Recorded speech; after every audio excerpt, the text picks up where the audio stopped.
पाकिस्तानी हिंदुओं की ख्वाहिश पर मोदी सरकार का बहुत बड़ा फैसला, जिसकी लगा रखी थी उम्मीदें अब होगी पूरी। देश में कई बड़े और अहम फैसलों को लेकर मोदी सरकार की अपनी अलग पहचान है।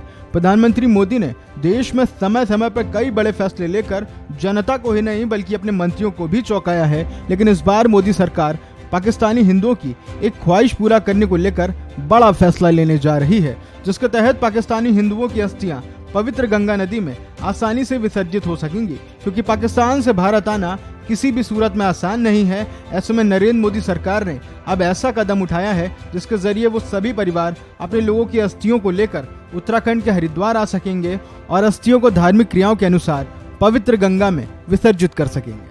अभी तक अगर किसी पाकिस्तानी हिंदू श्रद्धालु को भारत आना होता है तो बिना प्रायोजन उसे आने की अनुमति नहीं दी जाती है, लेकिन अब नरेंद्र मोदी सरकार उन सभी पाकिस्तानी हिंदू परिवारों को 10 दिनों का भारतीय वीजा उपलब्ध कराएगी जो अपने परिवार के सदस्यों की अस्थियों को गंगा नदी में विसर्जित करना चाहते हैं। भारत सरकार की पॉलिसी के मुताबिक मृतक पाकिस्तानी हिंदू के परिवार के किसी सदस्य को भारत आने के लिए तभी वीजा दिया जाएगा जब उसका कोई भारत में रहने वाला रिश्तेदार या करीबी स्पॉन्सर करे।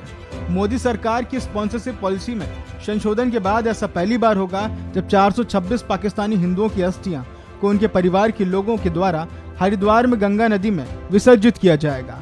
फिलहाल ये सभी अस्थियां कराची के कुछ मंदिरों और शमशान घाटों में रखी हुई हैं।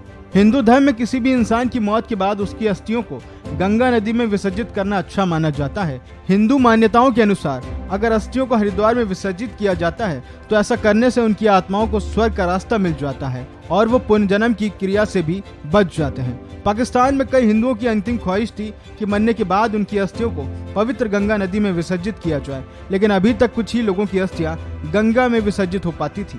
काफी संख्या में पाकिस्तानी हिंदू ऐसे थे जिनकी मौत होने के बाद उनका अंतिम संस्कार तो हो गया, लेकिन उनकी अस्थियों को मंदिरों या शमशान घाट में सुरक्षित रख लिया गया। साल 2011 से साल 2016 तक 295 पाकिस्तानी हिंदुओं की अस्थियां बाघा बॉर्डर पर भारत भेजी गई थी, लेकिन ऐसा पहली बार होगा जब मृतक के परिवार का ही कोई सदस्य अस्थियों को लेकर हरिद्वार आएगा और धार्मिक क्रियाओं के अनुसार अस्थियां विसर्जित कर सकेगा। वहीं नरेंद्र मोदी सरकार का यह फैसला स्वागत योग्य बताया जा रहा है। इस खबर में फिलहाल इतना ही। बाकी खबरों के लिए आप बने रहिए वन इंडिया हिंदी के साथ।